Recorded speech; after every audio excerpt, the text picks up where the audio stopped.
बिस्मिल्लाहिर्रहमानिर्रहीम अस्सलाम वालेकुम। हम सब जानते हैं कि इस दफ़ा का जो मानसून है इसने काफ़ी शिद्दत इख्तियार की हुई है। ये अपने साथ सिर्फ बादल या बारिश नहीं लाया बल्कि बहुत सारा सैलाब भी ले आया है। और इस वक्त पाकिस्तान, इंडिया के बहुत से इलाके ऐसे हैं जो इससे बहुत बुरी तरह इफेक्टेड हैं। मेरी दुआ है कि अल्लाह ताला सबको अपने हिफ्ज़-ओ-मान में रखे और जो भी मामलात हैं उन्हें खैर आफियत से अंजाम दे। और इस मुश्किल वक्त में जबकि हम बहुत से लोग बेघर हैं और बहुत से लोगों के पास बेसिक ज़रूरियात की चीज़ें नहीं हैं, अल्लाह उनका हामी व नासिर हो और उनकी मदद करे। आज हम बात करेंगे कि हमारे पास मानसून के हवाले से ऐसे क्या प्रिकॉशंस हैं जिसमें हम अपनी हेल्थ को मेंटेन रख सकते हैं। देखिए, जब बारिशें होती हैं तो बहुत सारे ऐसी चीज़ें, ऐसी बीमारियां, ऐसे प्रॉब्लम्स आ जाते हैं जिनका ख्याल रखना इलाज से बेहतर है।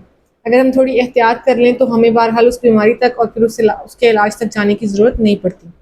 मैं बात कर रही हूँ डेंगू के बारे में, मलेरिया के बारे में, फ्लू के बारे में, कॉलरा के बारे में and as well as diarrhoea के बारे में। जनरली इन चीज़ों को लेकर कुछ प्रिकॉशंस हैं जिनका ख्याल रखना बेहद ज़रूरी है। और हमारे पास क्लिनिक पे इन केसेस की जो आमद है वो भी काफ़ी हो चुकी है।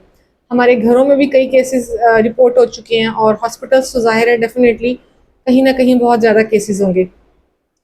सबसे पहले बात करूं अगर ऐसी डिजीज़ की जो मच्छर की वजह से होती हैं, तो आपने सिंपल सी चीज़ है, आपने नेट यूज़ करना है, आपने मॉस्पेल या ऐसे कोई रिपेलेंट्स यूज़ करने हैं जिससे आप मच्छर जो है वो आपकी स्किन से दूर रहे।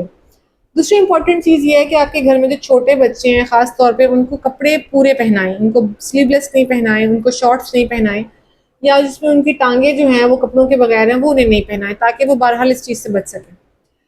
तीसरी इम्पॉर्टेंट चीज़ वो ये है कि आपके जितने भी घर के आसपास पौधे हैं और आपके घर के आसपास कोई ऐसी जगह है जहाँ पानी खड़ा हो सकता है, तो कोशिश करें उसकी ड्रेनेज का इंतज़ाम करें और एक्स्ट्रा पानी वहाँ खड़े होने ज़्यादा देर ना दिया करें। ये डेली की डेली एफर्ट है, लेकिन बहरहाल ये इस मौसम के लिए बहुत ज़्यादा ज़रूरी है। अब बात करेंगे कुछ वाटर बॉर्न डिजीज़ के बारे में। पानी का इस्तेमाल इस मौसम में आपको ज़्यादा करना है। आम तौर पे होता ये है कि गर्मी से हम निकले हैं और बहुत शदीद गर्मी से निकले हैं। इस मौसम में क्योंकि प्यास की शिद्दत का जो एहसास है या प्यास का एहसास है वो तकरीबन कम हो जाता है। इसके चक्कर में हम क्या करते हैं, हम सडनली जहाँ 10 से ग्लास 12 ग्लास पानी आराम से पी रहे थे लाहौर के वेदर में, वहाँ हम ये पानी बिल्कुल 4 ग्लास 3 ग्लास और इससे भी कम कर देते हैं, जिसकी वजह से भी बहरहाल हम किसी हद तक प्रॉब्लम्स का शिकार होते हैं। तो फर्स्ट ऑफ ऑल तो ये कि अपना वाटर इनटेक अभी भी पूरा रखें। आपको कम से कम 6 से 8 ग्लास का जो वाटर इनटेक है दिन भर का, वो लाजमी करना चाहिए। एज वेल एज आपने पानी को या तो फिल्टर वाटर पीना है या आपने बॉयल्ड वाटर पीना है। अगर आपके पास फिल्टर की सहूलत नहीं है तो फिर पानी को बॉयल कर लीजिए।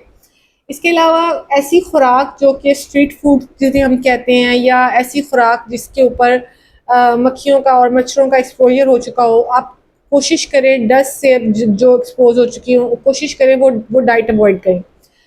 घरों में जो फल और सब्जियां आप ला रहे हैं उनको बहुत अच्छे तरीके से पूरी तसल्ली से उनको वॉश करें, क्योंकि ये सीज़न ऐसे हैं जिसके अंदर कई तरह के जो ये छोटी इंसेक्ट्स होते हैं ये अपने अंडे देते हैं और अपनी जो रिप्रोडक्शन है उसको कर रहे होते हैं, जिसकी वजह से इनके ऊपर अंडे या लार्वाज इनके मौजूद होते हैं। अगर मैं बात करूं घर के अंदर वायरल इन्फेक्शंस की या कैसे अपने घर के हेल्थ के अंदर ये इन्फेक्शंस को प्रिवेंट करना है और घर के इन्वायरमेंट को मेंटेन करना है, आपने सबसे पहले तो खुद के हाथ की हाइजीन का ख्याल रखना है।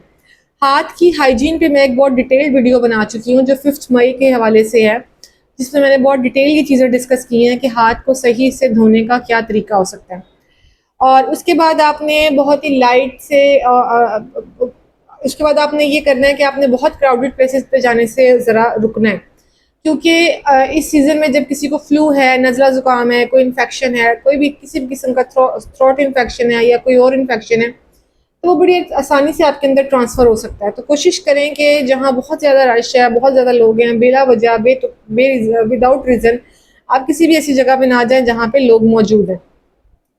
अपनी इम्यूनिटी को स्ट्रेंथन करने के लिए डेफिनेटली आपने अच्छी खुराक का इस्तेमाल करना है। आप जो भी फल और आपके ख़ास तौर पे इस सीज़न की जो सब्ज़ी है उसको अवेल करें और उसको खाएं। अगर जनरल प्रिकॉशंस की बात करूं तो अपने सराउंडिंग्स को साफ सुथरा रखें, पानी मत खड़े होने दें, कपड़ों में आप थोड़े से लाइट कपड़े पहने जो हल्की ठंड को या हल्की गर्मी दोनों को बर्दाश्त कर सकें, क्योंकि इस मौसम में होता यही है कि बहुत शदीद गर्मी के बाद जब हम इस सीज़न में आते हैं तो हमें कुछ लोगों को इसमें हल्की हल्की ठंड लगना महसूस होती है और वो सर्दी जो है वो उनको इफ़ेक्ट कर सकती है, जिसकी वजह से वो बीमार हो सकते हैं। इसके अलावा अगर आप भीग गए हैं, बारिश में भीग गए हैं और आप घर आ गए हैं तो उसको फ़ौरन उन कपड़ों को बदलें, क्योंकि वो जो गीले कपड़े हैं वो आपके टेम्परेचर को, आपकी बॉडी के टेम्परेचर को बुरी तरह से मुतासिर कर सकते हैं। आपको बुखार हो सकता है या आपको कोई भी नज़ला ज़ुकाम हो सकता है। एज़ वेल एज़ कोशिश ये करें कि अगर आप बाहर जा रहे हैं तो रेनकोट यूज़ करें या छतरी का इस्तेमाल करें ताकि आप भीगें ना। So this is all about the monsoon precautions. इसके अलावा कई चीज़ें ऐसी हैं जिनको हम प्रिकॉशंस के तौर पे कर सकते हैं। मसलन हम कुछ कहवों का इस्तेमाल कर सकते हैं। आप अदरक का कहवा इन दिनों में इस्तेमाल करें, आप पुदीने का कहवा इन दिनों में इस्तेमाल करें, ताकि आपको मैक्सिमम जो है वो जो आपका पेट है और जो आपका इम्यून सिस्टम है वो अपने आप को खुद भी मेंटेन कर ले। जज़ाकल्लाह।